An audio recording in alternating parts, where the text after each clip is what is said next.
Hey gang, so you're probably watching this video because you're thinking about taking A+. So, just to give you a quick little overview, the 900 series, which is 901 and 902, retires on July 31st. But don't worry, if you've been studying for that, you can still take that exam. As long as you get certified before July 31st, you're good to go.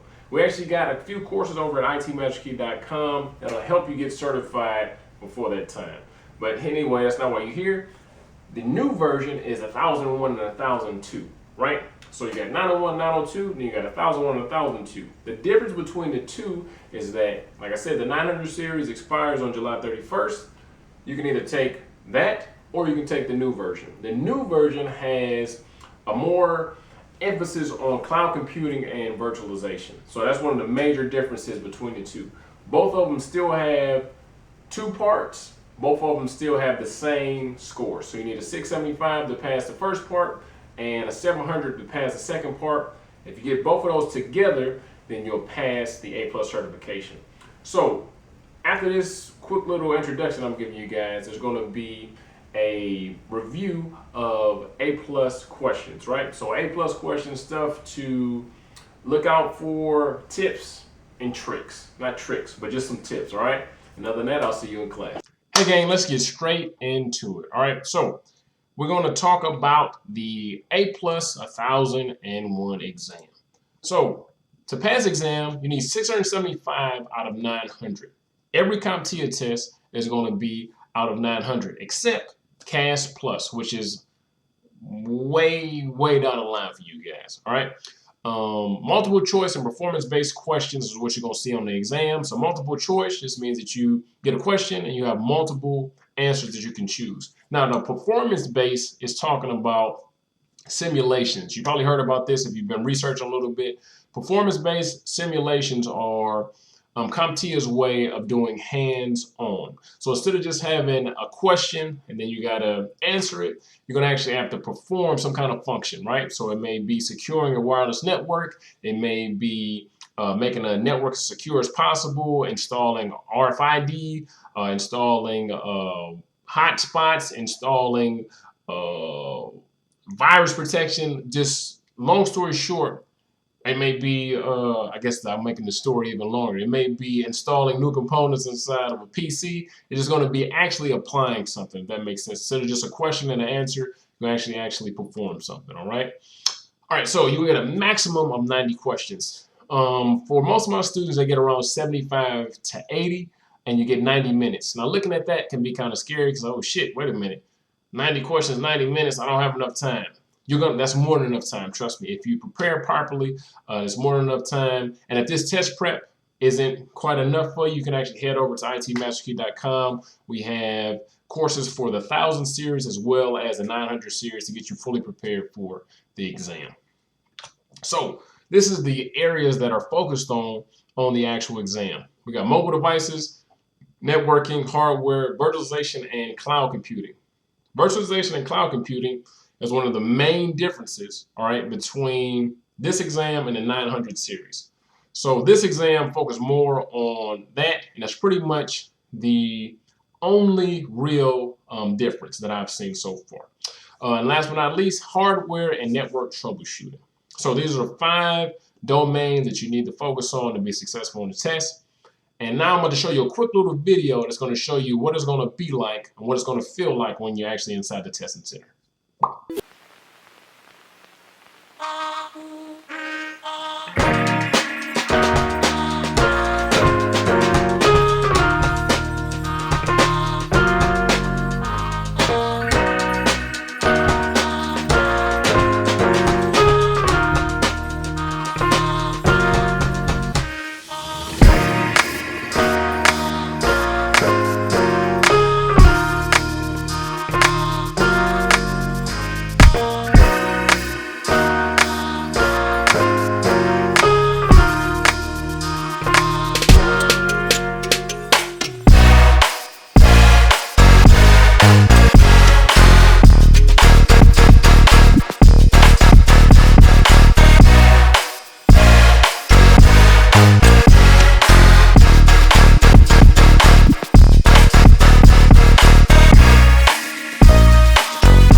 All right, gang, we're back. So since we know exactly what it's going to be like when we go inside the testing center, let's go through a couple questions and answers to try and see where you're at right now. All right, so this isn't meant to be, oh, you know, I'm about to give you all the answers to the damn test. Not at all. I'm just trying to give you more clarity and a better perspective on what you need to know and how your thought process needs to be.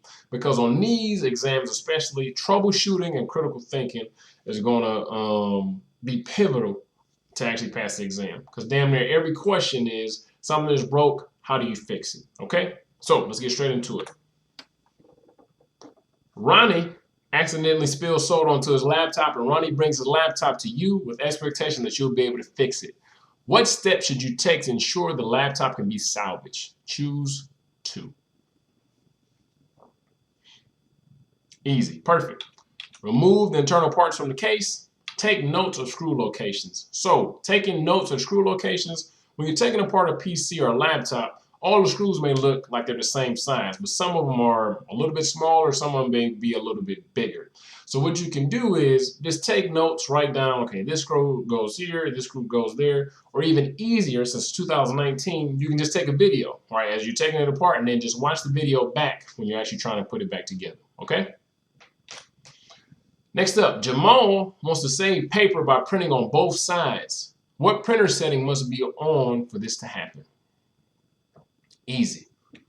Duplex. So duplex, if the duplex setting is on, it's going to print on the front as well as the back. A customer comes to you about purchasing a new computer. The customer will use the computer for watching online videos, while his son will use it for gaming. What features should be the focal points that satisfy both users? So what's something we need to focus on to make the dad happy as well as the son? Easy. So the processor is the most important thing or would be the most important thing for this user, right? So SSD hard drive, it would make the operating system a little bit faster, but it wouldn't necessarily make the gaming experience fast enough to handle the game that he's probably going to be playing. The RAM would make startup time and things like that a lot faster, and it would actually improve the game performance as well. But if the quad core or if the processor wasn't strong enough, then it wouldn't matter, all right? If it couldn't handle all the processes that the game is throwing at it, having to render all the graphics and all this other stuff, then it wouldn't work. And actually, some of the computer games now, you may need a damn octa-core processor just for it to run smoothly, all right? 2 cooling fans. Cooling fans are important no matter what you're doing, but for this, it would be a later thought as opposed to the processor, all right? SOHO. A SOHO router would connect. You know what? I'm actually glad I put that in here. So acronyms. Acronyms are a huge thing on this test, right? So if you ever see acronym, you don't know what the hell it stands for, make sure that you go look it up, just so when you're on the exam, you actually know what's going on, okay? So SOHO stands for Small Office Home Office. So let's keep on rocking out. A SOHO router would connect physically with your computer to provide internet using which cable? Super easy. Ethernet. Perfect. All right, gang. So next up, blank would allow for cloud services to be scalable. So scalable is just a big word that means that as your company grows, the network and your capabilities are able to sustain that growth. So let's say that currently you have 100 users, and in in a year you have 300 users, right? If you're scalable, it means that you can accommodate that extra 200 users, all right? So out of these, what would make cloud services scalable? Easy. Rapid. Hold on. Where's my little bull there? Where's my bull? There it is. Rapid elasticity. All right, so another acronym. Like I said, acronyms can literally whoop your ass on this test. So make sure that you're comfortable with acronyms, all right? So in theory, SSO, or single sign-on, should reduce the number of trouble tickets received daily. Is that true or false? So single sign-on, really quick, just means that you sign on to one platform and you have access to several, right? So let's say that you sign into Facebook, and if you notice, it's pretty much integrated into a lot of other sites. You sign into Facebook, and then you go to another site, and it says enter username and password, or sign in with Facebook or sign in with Google, all right? Meaning that you sign in one time, but you got access to several different things.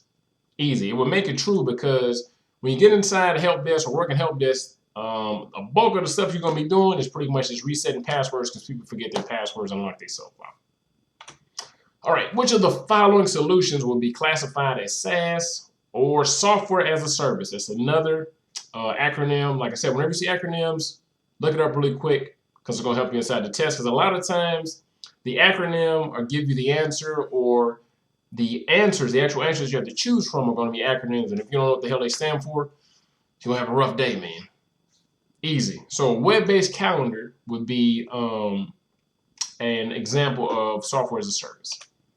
What is used for wireless payments made by proximity? Easy.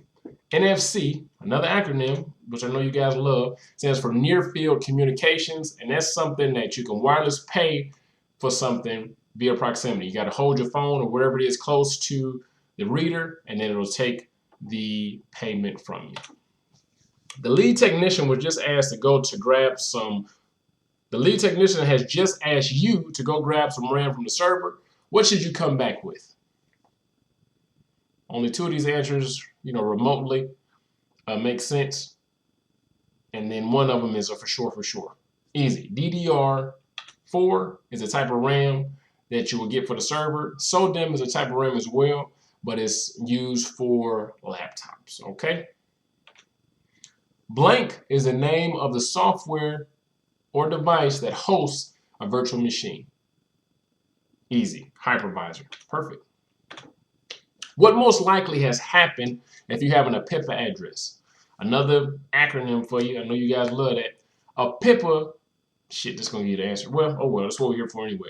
So you get an APIPA address, which is a private address, if you can't get an address from the DHCP server because you can't communicate with it, you're not connected to it. So it has to assign you something, so it gives you a private address, and that address is going to start with 169. So quick troubleshooting. If you got a 169 IP address, it's because you are not connected to the DHCP server. Thus, this answer is going to be DHCP failure. All right, an RJ45 is used to terminate an Ethernet cable. Is it true or false? Terminate is just a big-ass word, an unnecessary word. It just means that that's what's used to end the cable. That's what's used to actually make the cable functional. So just a little connector that you put on the end of the cable to make it plug into whatever you want it to plug into. And this question or statement is true. All right, gang, so we went through that really quick test prep. Like I said, if that wasn't enough for you, you can go ahead and jump into a full course over at itmasterkey.com. Either whether you're going for 900 or 1,000 series, we got you covered. But this is just a bonus tip. The verbiage on the damn test is what gets a lot of people, right? So look out for this stuff. Choose all that apply. Choose all that apply. If one applies, if two applies, if three applies, click all that apply. What's the next step? Look at the scenario, look at what they've done, and what's the next thing that they should do? What's the first step? So looking at the scenario, looking at what's going on, what's the textbook first step? Is it taking off your jewelry? Is it powering the machine off? So on and so forth. I put what's the next step twice because I guess it's extra important, but it is important. I just put it twice by mistake. What's the best option? So looking at the scenario, once again, looking at the individuals that's in the scenario, looking at the organization, right? What is the best option for them? All right?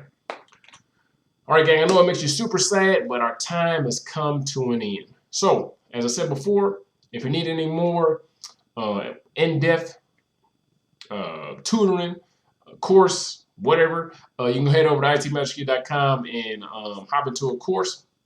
Follow us on all our social media platforms, but most importantly, drop in the comments if you're about to take a test, what test you're about to take, and if this test prep helped you. And other than that, I'll see you in class. Hey gang, so you're probably watching this video because you're thinking about taking A+.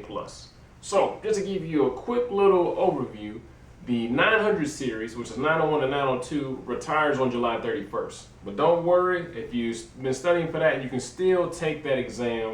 As long as you get certified before July 31st, you're good to go. We actually got a few courses over at itmasterkey.com that'll help you get certified before that time. But anyway, that's not why you're here. The new version is 1001 and 1002, right? So you got 901, 902, then you got 1001 and 1002. The difference between the two is that, like I said, the 900 series expires on July 31st. You can either take that or you can take the new version. The new version has a more emphasis on cloud computing and virtualization. So that's one of the major differences between the two. Both of them still have 2 parts. Both of them still have the same score. So you need a 675 to pass the first part and a 700 to pass the second part. If you get both of those together, then you'll pass the A+ certification. So after this quick little introduction I'm giving you guys, there's going to be a review of A+ questions, right? So A+ question stuff to look out for, tips and tricks. Not tricks, but just some tips, all right? And other than that, I'll see you in class. Hey gang, let's not waste any time. Let's get straight into the test preparation. All right, so on the 1002 exam, you need to get a 700 out of 900. Every CompTIA exam, 7 out of 900, excuse me. Every CompTIA test is out of a scale of 900, right? But on this test, you gotta have 700. Only test that's not out of a scale of 900 is CAS Plus, which is pass or fail. All right, so on this exam, the type of things you're gonna see is gonna be multiple choice questions and performance-based questions. Performance-based questions are also known as simulations. So the simulations simulate something that would be done in the real world. This is CompTIA's way of doing hands-on. So this may be setting up a network server. This may be entering commands, but instead of just doing question and answer, you're going to actually perform something. All right. So you're going to get a maximum of 90 questions, and you'll get 90 minutes for those 90 questions. So that can kind of seem scary, like, oh man, 90 minutes, 90 questions. Most of my students only get 75 to 80 questions, and 90 minutes is more than enough time for most of them, because by the time that you get into there, you should be proficient enough to, once you read the question, you absorb the information, you should be able to answer it and within 15 to 20 seconds, okay? So if this test prep isn't enough for you, if you still don't feel quite sure enough, you can head over to itmasterkey.com and enroll into one of our A+ courses, and we'll get you squared away. All right, so these are the domains that we need to focus on for this exam. And then, like I said, remember 1001 and 1002 together make A+. If you're 1001 certified, you still got another step to take. If you got 1002 before 1001, you still got another step to take. Just remember, both of these exams together make A+. So first thing, operating systems, then security, then software troubleshooting, then operational procedures is what's going to make up this course. So right now, I'm actually going to show you a quick little video to show you what it's going to be like when you actually go inside of the testing center. Are you wondering what it's like to take a CompTIA exam? This video will show you the different exam features and types of exam questions. The first item you'll see, after the welcome screen, is the Candidate Agreement, also called the NDA. You're allowed up to 28 minutes to review this document. These first couple of screens also show you how much time you have to take the test and the score you need to pass. The following features are available to help you during the test. Navigation arrows allow you to move back and forth from question to question. The timer keeps track of time spent. A calculator is available too. Flag for review allows you to skip a question and come back to it later. Time permitting, any questions you flagged will be presented to you again. The review screen will be your final opportunity to review and make changes. Once you click End Review, you can't return to the question section. CompTIA certification exams are comprised of various question types. Type 1, multiple choice questions. Type 2, multiple response questions. The exam software helps by giving a hint when you pick too many. Type 3, fill in the blank questions. You'll need to type your response. Be careful, capitalization may count. Type 4, drag and drop questions, as seen here. Type 5. Questions with exhibits. Click the Exhibit button to view. Some questions may display a graphic or video as an exhibit.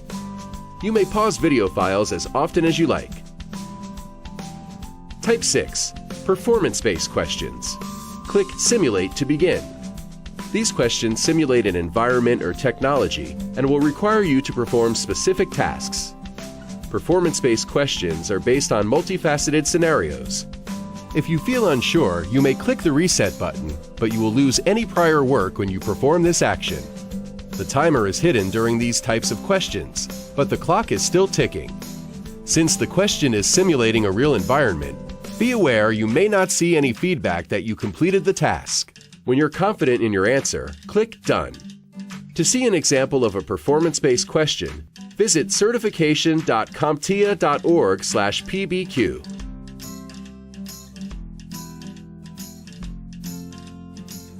Before you click End Exam, you may be asked to complete a short survey. Afterward, you'll see your score. It's important to note CompTIA may add question types to its exams that you haven't seen in this video. Also, all translated exams provide the same functionality as English language exams. Clicking the Exhibit button on most translated exams will show test questions and options in English. The one exception may be performance-based questions. We hope this video helped you become more familiar with what to expect on a CompTIA certification exam. We wish you the best on your certification exam. All right, gang, we're back. Let's get straight into the question and answer portion, right? So this is going to get you kind of in the right mind frame to learn how to think critically and analyze things, because on this exam, troubleshooting and critical thinking is going to be pivotal in your success. All right, so let's see how we do. Of the following, what would provide the best physical security for a server room? Best physical security. Easy. Biometric lock. Good job. Simple, simple, simple. So, cable locks, that doesn't make sense.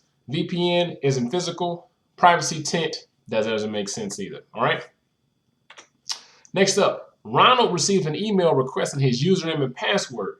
The email looks to be from a legitimate source, but Ronald is unsure. What kind of email could this be? It's probably a phishing email. All right, so it's spelled a little bit different, but phishing is a type of attack where somebody can either call you on the phone or email you, and they'll ask probing questions to try and fish information out of you, okay? Next up, what's the most secure method of securing your smartphone? Most secure. What do we think? Out of these options, what is the most secure? Perfect. Fingerprint lock. Now, is this a fail-safe? Is this impenetrable? No, because there's ways around fingerprint scanners as well. But out of those options, this would be the most secure. Okay? You're setting up a PC for community space. The PC, the public PC, needs to be secure as possible. Of the following, what would assist you in doing so? What do we think? What would make this public PC more secure for all parties involved?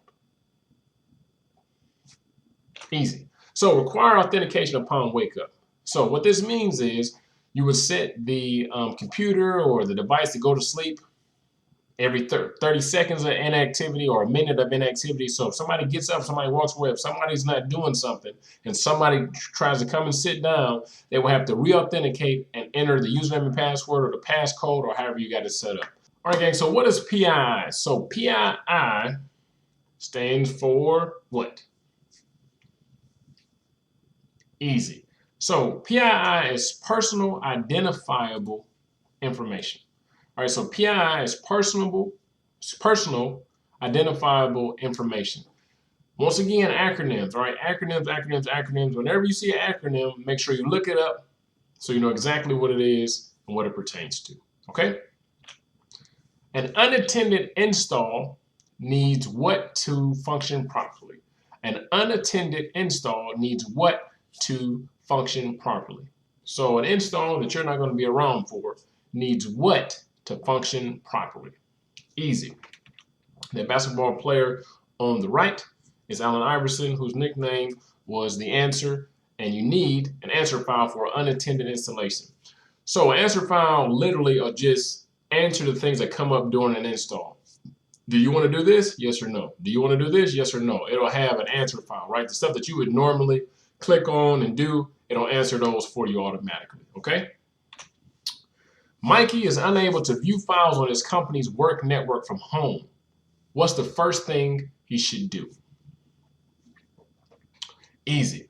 Check VPN settings. So a VPN is a virtual private network and allows you to get to something private from something public. So it means that you're at your let's say you're at your home network, which is public, and then we want to get to something private, which would be his work network. And what happens is the VPN actually encrypts the traffic going from his home to his work network, giving it a secure connection.